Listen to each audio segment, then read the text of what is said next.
حضرت سارہ اور حضرت ہاجرہ میں دونوں تو حضرت ابراہیم علیہ السلام کی بیویاں تھیں، لیکن جب حضرت ہاجرہ کو بیٹا ہو گیا اور حضرت سارہ کو نہیں ہوا، انسانی فطرت کا تقاضا ہے، کچھ نہ کچھ باتیں دل میں آ جاتی ہیں۔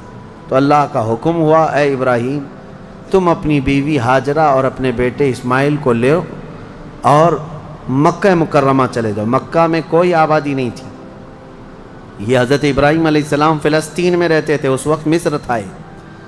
جب مکہ مکرمہ میں آئے، خانہ کعبہ کے قریب حضرت ہاجرہ حضرت اسماعیل کو چھوڑ دیا، کچھ زیادہ راہ جو ساتھ میں تھا وہ کھانا توشہ دے دیا اور کہا مجھے اللہ کا حکم ہے، میں جا رہا ہوں۔ واپس چلے گئے اپنی بیوی اور چھوٹے 6 مہینے کے بچے کو۔ یہی تو یادگاریں ہیں حضرت ہاجرہ کے پاس، جب کھانا پانی سب ختم ہوا تو وہ اپنے بیٹے کی پیاس کے لیے پانی ڈھونڈنے نکلیں، پھر صفا مروہ پہاڑیوں پر دوڑتی رہیں 7 چکر، پھر اسماعیل علیہ السلام کے قدموں کے نیچے سے زمزم پانی کا یہ چشمہ نکلا۔ اور یہ جو تاریخ ہے، اس کے بعد پھر حضرت ابراہیم علیہ السلام لوٹ آئے جب اسماعیل علیہ السلام جوان ہو چکے تھے۔ اب اللہ تعالیٰ نے حکم فرمایا، اے ابراہیم تم اپنے بیٹے کی قربانی دے دو۔ ایک تو 100 سال کے بعد بیٹا دیا گیا ہے، لیکن اللہ تعالیٰ فرماتا ہے کہ تم اس کو اللہ کی راہ میں قربان کر دو۔ نبی کا خواب سچا خواب ہوتا ہے، عام لوگوں کی طرح نہیں۔ اسماعیل علیہ السلام کو انہوں نے بلایا، وہ پورا واقعہ اللہ نے اس میں ذکر فرمایا۔ ارشاد فرماتے ہیں، انی اری فی المنام انی اذبحک، بیٹا میں نے خواب میں دیکھا ہے کہ میں تجھے ذبح کر رہا ہوں، اللہ کے نام پر قربان کرنا ہے۔ فانظر ماذا تری، بتا کیا کرنا چاہیے۔ مشورہ ہے باپ کس سے؟ بیٹے سے۔ قال یا ابت افعل ما تؤمر ستجدنی انشاء اللہ من الصابرین۔ اسماعیل علیہ السلام چھوٹے ہیں اور عرض کرتے ہیں، ابا جان آپ کو جس چیز کا حکم دیا گیا ہے وہ کر گزریے، انشاءاللہ آپ مجھے صبر کرنے والا پائیں گے۔ بیٹا یہ نہیں ہے کہ بھاگ جائے کہ باپ میرا چھری لے کے بیٹھا ہے، اللہ کے نبی۔ اور اس کے بعد لے کر کے چلے حضرت ابراہیم علیہ السلام۔ پہلے تو یہ روایت میں ہے کہ انہوں نے 100 اونٹ ذبح کی ہے اس خواب کے لیے، دوسرے دن بھی 100 اونٹ ذبح کیے، پھر یہی حکم آیا تو تیسرے دن اسماعیل علیہ السلام کو لے کر کے آئے مینا کی وادیوں کے پاس۔ اور وہاں جب پہنچنے لگے، حضرت ہاجرہ بھی تھیں پیچھے پیچھے۔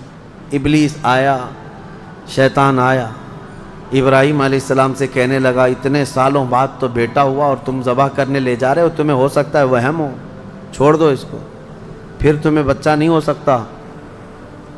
تب حضرت ابراہیم علیہ السلام نے زمین سے 7 کنکریاں اٹھائی اور اس کو دے مارا اور کہا، یہ اللہ کا حکم ہے، اللہ کا حکم ہے، اور میرے رب تبارک تعالیٰ کے حکم کے آگے میں کسی کے لیے کوئی رعایت نہیں رکھتا۔ وہ حضرت ہاجرہ کو بہکایا کہ تمہارے بیٹے کو تمہارے شوہر ذبح کرنے لے جا رہے ہیں۔ حضرت ہاجرہ نے کہا مجھے معلوم ہے وہ اللہ کے حکم سے کر رہے ہیں، اور اگر اللہ کا حکم ہے تو ایسے 100 بیٹے اسماعیل بھی ملے میں سب قربان کروں گی۔ ماں بھی تھی، انہوں نے بھی کنکریاں ماری ابلیس کو۔ آخری حضرت اسماعیل علیہ السلام کے پاس آیا، کہا تجھے پتہ ہے تیرے باپ کیسے تجھے کاٹیں گے، کیسے ذبح کریں گے؟ حضرت اسماعیل علیہ السلام نے کہا، ابلیس کنکریاں ماری اور کہا میرے باپ عام آدمی نہیں، اللہ کے نبی ہیں، وہ جو کرتے ہیں وہ اپنی مرضی سے نہیں اللہ کے حکم سے کرتے ہیں۔ سب جگہ سے مایوس گیا ابلیس لعین۔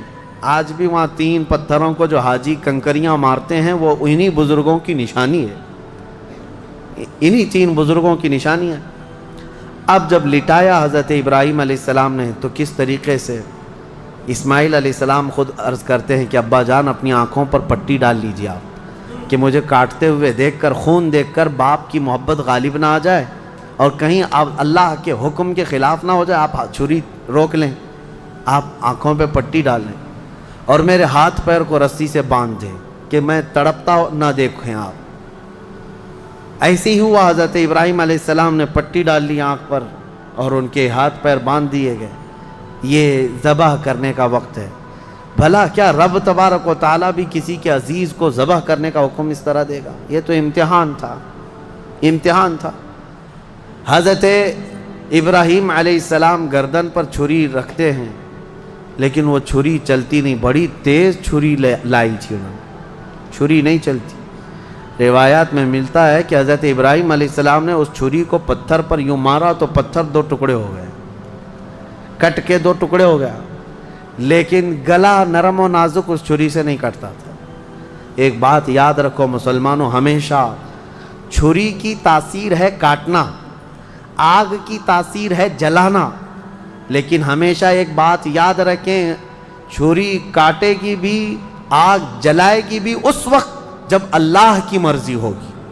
ہمارا عقیدہ یہ ہے، تقدیر، ہاں ان کی تاثیر ہے، یہ کام یہی کریں گے، لیکن اس کے ساتھ ہمارا عقیدہ یہ ہے اگر میرا مولا نہ چاہے تو پھر جتنی تیز چھری ہی کیوں نہ ہو نہ کاٹ سکے گی، جتنی تیز آگ ہی کیوں نہ ہو نہ جلا سکے گی، اور اگر مولا کی مرضی ہے تو پھر یہ چیزیں اپنا اثر دکھائیں گی، باقی ان کا اثر اللہ کی مرضی کے بغیر کچھ نہیں۔ چھری جیسی ہی گردن پر رکھی، اللہ کا حکم ہوا، جبرائیل جاؤ جنت سے ایک دمبا لے کر جاؤ، میرے ابراہیم کا امتحان ہو گیا اور کامیاب ہوئے، ان کے بیٹے اسماعیل کو ہٹاؤ اور دمبا رکھو۔ جبرائیل امین علیہ السلام سب سے تیز سفر کرتے ہوئے دنیا میں 3 بار آئے ہیں، سب سے تیز۔ ایک اس وقت جب یوسف علیہ السلام کو ان کے بھائیوں نے کنویں میں ڈالا تھا، کنویں میں گرنے سے پہلے جبرائیل امین آ چکے تھے اور حضرت یوسف علیہ السلام کو پکڑ کر بٹھا چکے تھے۔ دوسرے جب ظالموں نے ابراہیم علیہ السلام کو آگ میں ڈالا تھا، ادھر سے وہ آگ میں پھینکے تھے، اس وقت جبرائیل امین اتر رہے تھے اور جبرائیل امین حضرت ابراہیم کی آگ میں جانے سے پہلے ہی ان کی مدد کے لیے آ چکے تھے۔ اور تیسرے یہ جب اسماعیل علیہ السلام کی گردن پر چھری رکھ چکے تھے، کون؟ ابراہیم علیہ السلام، اور چھری ہلانے سے پہلے جبرائیل امین آ کر کے ان کو اٹھا چکے تھے۔ وہ جبرائیل امین کی رفتار ہے جو میرے مصطفیٰ کے قدموں کا بوسہ دیا کرتے ہیں، یہ جبرائیل کی رفتار ہے جو رسول اللہ کے قدموں کا بوسہ دیتے ہیں۔ جو قدمہائے رسول کا بوسہ لے کر سدرہ کا مکی اتنا تیز رفتار ہے تو میرے مصطفیٰ کی رفتار کا عالم کیا ہے؟ میرے عزیزو، اس کے بعد جب یہ دمبا ذبح ہو گیا، ابراہیم علیہ السلام نے پٹی نکالی، دیکھا بیٹا سلامت ہے، بکرا ذبح ہو گیا ہے۔ قرآن میں اللہ فرماتا ہے وَنَادَيْنَاهُ أَن يَا إِبْرَاهِيمُ قَدْ صَدَّقْتَ الرُّؤْيَا إِنَّا كَذَلِكَ نَجْزِي الْمُحْسِنِينَ، ہم نے پکارا اے ابراہیم تم نے ہمارے حکم کو سچ کر دکھایا اور ہم ایسے ہی اچھا کرنے والوں کو بدلہ دیتے ہیں۔ وَفَدَيْنَاهُ بِذِبْحٍ عَظِيمٍ، پھر ان کو لقب دیا گیا کہ وہ ذبح عظیم ہے۔ کیا ہے؟ ذبح عظیم۔ اب یہاں پر ایک مسئلہ ہے یہودیوں کا، یہودی جو ہے اتنے سالوں سے اسی گھن چکر میں ہیں، وہ یہ نہیں مانتے قربانی ہوئی ہے، قربانی ہوئی ہے یہ مانتے ہیں، ابراہیم علیہ السلام نے اپنے بیٹے کی قربانی کی ہے یہ مانتے ہیں، لیکن وہ اسماعیل علیہ السلام نہیں تھے، وہ اسحاق علیہ السلام تھے، کیونکہ ان کے باپ ہیں، اسحاق علیہ السلام کی اولاد میں ہے نا یہ لوگ بنی اسرائیل، تو کہتے ہیں جو ذبح ہوئے تھے وہ اسحاق علیہ السلام تھے، اسماعیل علیہ السلام نہیں تھے۔ وہ اسی پٹی پڑھاتے ہوئے اتنے سال ان کے گزر گئے۔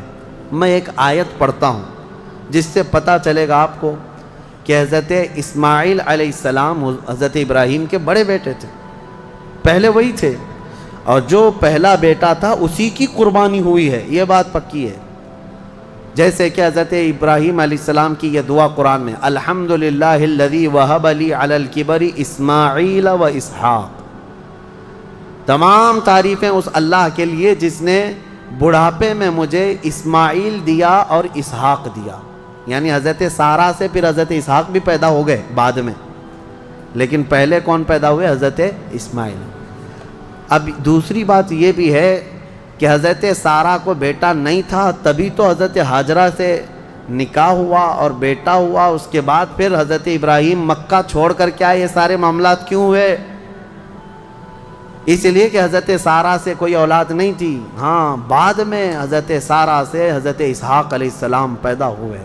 بہرحال یہ فیصلہ تو قیامت کے دن ہوگا، لیکن میرے آقا صلی اللہ تعالیٰ علیہ وسلم نے حدیث پاک میں ارشاد فرمایا انا ابن الذبیحین، میں دو ذبیحوں کا بیٹا ہوں، میں دو ذبیحوں کا بیٹا ہوں۔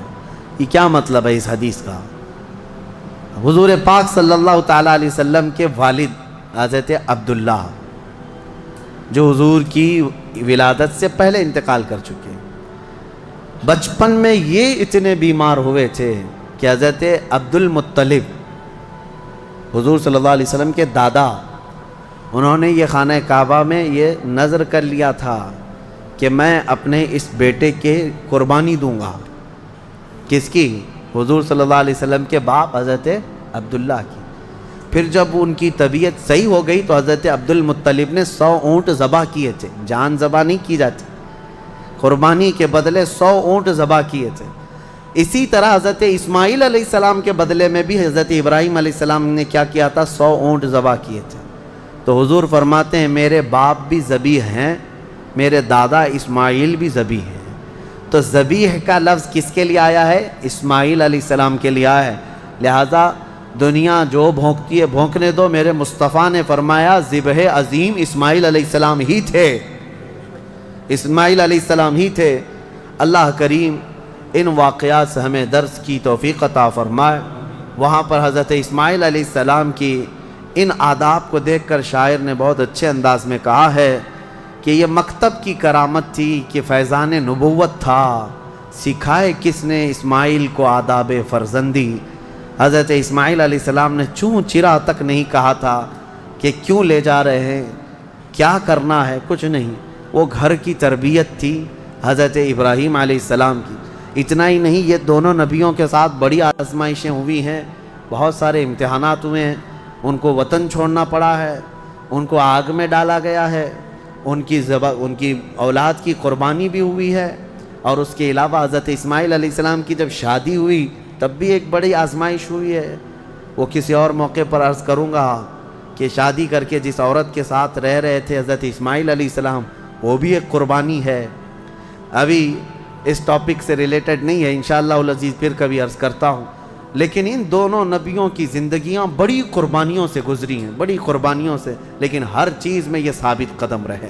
سورہ صاد آج ہم نے جو تلاوت کیا اس میں مختصر سی بات رہ جائے گی، ورنہ تفسیر میں، کیونکہ بہت ہی مشہور و معروف واقعہ حضرت سیدنا ایوب علیہ السلام کا اس میں بیان کیا گیا ہے۔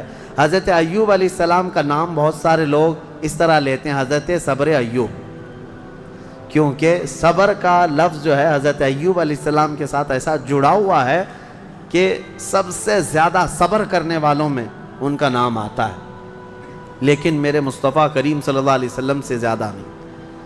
یعنی ہر از اخلاق میں میرے آقا صلی اللہ تعالیٰ علیہ وسلم کی برتری ثابت ہے۔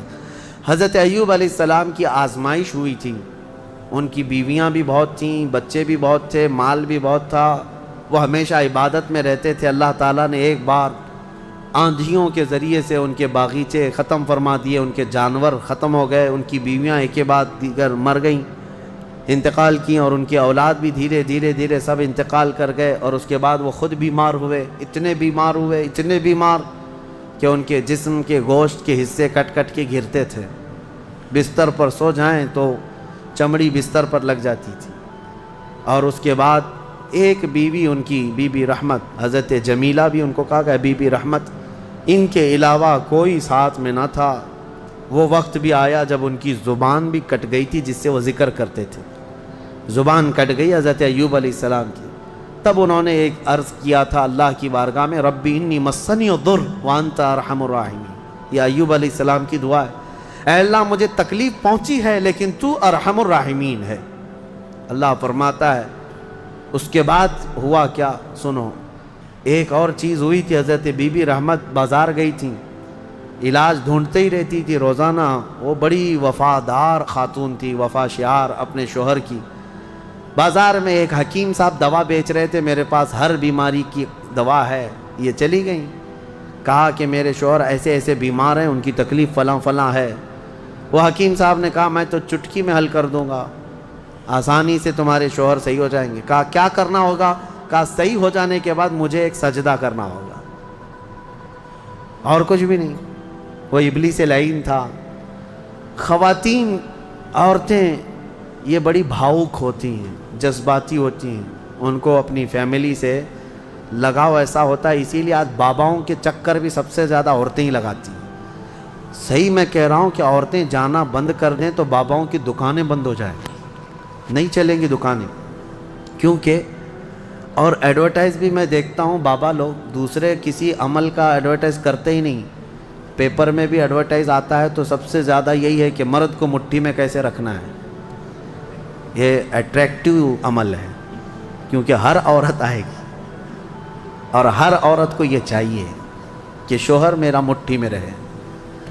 اور پھر دوسرا عمل یہ بھی ہے کہ کیسے شوہر اپنی بیوی سے دور ہو جائے، یہ شوہر کی اماں ساس کا عمل ہے، اس کو بھی یہی چاہیے۔ اور بابا انہی دو عورتوں کے بیچ میں کھیلتا رہتا ہے، ایک کو محبت کی تعویذ دیتا ہے، ایک کو نفرت کی دیتا ہے، اور ہر 8 دن پر وہ چکر کاٹتی رہتی ہیں۔ عورتوں کے جذبات کمزور بھی ہیں، کمزور ہیں۔ ان کا بچہ بیمار ہو جائے تو یہ نہیں دیکھتی کہ کس کے پاس جانا ہے، جس نے بھی تھوڑا مشورہ دے دیا یہاں جاؤ چلی جائیں گی۔ ایسا نہ ہو، ایمان والی خواتین بنو، ورنہ تم میں اور بھینس میں کوئی فرق نہیں، بھینس ہر جگہ منہ ڈال دیتی ہے، اس کو یہ نہیں پتہ ہوتا ہے کہ کس چیز کو وہ کھا رہی ہے۔ بچہ تمہارا ہے یقیناً۔ بعض عورتیں وہ بھی ہیں جو اپنے بچوں کی صحت کے لیے کبھی کسی درخت کو جا کر کے ناڑا باندھ کر کے آ گئیں، کہیں تالا لگا کر کے آ گئیں، کہیں کسی پتھر پر تیل ڈال کر کے آ گئیں، سب کیا کیا ہوا ہے، یہ ہو بھی رہا ہے۔ کیوں؟ ان کو کوئی مشورہ دیتا ہے چلی جاتی ہیں۔ ایمان مضبوط رکھو، اللہ ہی شفا دینے والا ہے، اور جائز طریقے سے حلال طریقے سے اگر کوئی چیز ملتی ہے تو بالکل علاج کرو، بالکل علاج کرو، ہم یہ نہیں کہتے، لیکن یہ نہیں کہ کسی نے مشورہ دے دیا تو اپنے بیٹے کو گائے کا پیشاب بھی پلا دیا، پیٹ درد صحیح ہو جاتا ہے تو آج وہ کنیا بابا کا پیشاب تو بکتا ہی رہتا ہے، تو بہت سارے لوگ اس میں بھی پریشان ہیں۔ پہلے تو ڈائریکٹ گائے کا لیتے تھے، اب پاکٹ میں آ رہا ہے تو لوگوں کو ایسا لگنے لگا کہ شاید اب کچھ اس میں اپ گریڈ ہو گیا ہے پیشاب، اور یہ صحیح میں دوا کا کام کرتا ہوگا، کیونکہ آج یہاں دیکھ رہے پوری دنیا ہنس رہی ہے، آپ ہی نہیں، پوری دنیا ہنس رہی ہے، پورا عرب، امریکہ، اور جس کی یہ اقتدا کرتے ہیں پیچھے بھاگتے ہیں، یورپ بھی ان پر ہنستا ہے کہ یہ گوبر اور پیشاب کے پیچھے کیسی ہے قوم۔ ہاں کبھی اس کو کوہ نور بتا دیں، کوئی کینسر کا علاج بتا دیں، کورونا کا علاج بتا دیں، عقل سے کچھ نہیں ہے۔ لیکن میں اپنی عورتوں سے کہنا چاہتا ہوں، تمہیں کوئی بھی اس طرح کا مشورہ دے تو بھاگ مت جانا، ابلیس یہاں پر الگ الگ لباس میں ہے، الگ الگ لباس میں ہے، ہزاروں رہزن ہیں لباس خضر میں۔ یہاں حضرت بی بی جمیلہ، بی بی رحمت آئیں اپنے شوہر کے پاس، کہیں مبارک ہو تمہارا علاج مل گیا، ایک بڑے حکیم صاحب ہیں وہ علاج کر دیں گے۔ حضرت ایوب علیہ السلام نے کہا ہمارے پاس اجرت دینے کے لیے تو کچھ ہے نہیں، کیا دیں گے؟ کہا کچھ نہیں دینا ہے، آپ صحیح ہو جائیں گے تو ان کو ایک سجدہ کرنا ہے۔ وہ حضرت ایوب علیہ السلام جلال میں آئے، بیماری کا عالم میں، کہا قسم خدا کی اگر میں صحیح ہو گیا تو تجھے 100 کوڑے ماروں گا، اس لیے کہ تو ابلیس کے پاس گئی تھی، حکیم کے پاس نہیں۔ انہوں نے قسم کھا لیا، اللہ کی قسم میں 100 کوڑے ماروں گا تجھے، اپنی بیوی کو۔ انہوں نے توبہ کر لیا، اپنی بیوی، ان کی بیوی نے کہا مجھ سے غلطی ہو گئی، میں بھول گئی، آپ کی محبت میں دوڑی، یقیناً وہ ابلیس تھا۔ پھر اللہ فرماتا ہے ہم نے ایوب کی دعا سن لی اور کہا ارکض برجلک ھذا، اپنا پیر زمین پر مارو اے ایوب۔ انہوں نے پیر زمین پر مارا تو وہاں سے ایک نالا، ایک چشمہ جاری ہو گیا پانی کا۔ اللہ نے فرمایا اس میں نہا لو، اس پانی سے حکم ہوا، تو جیسے ہی انہوں نے اس پانی میں غسل کیا ان کی ساری بیماری ختم ہو گئی۔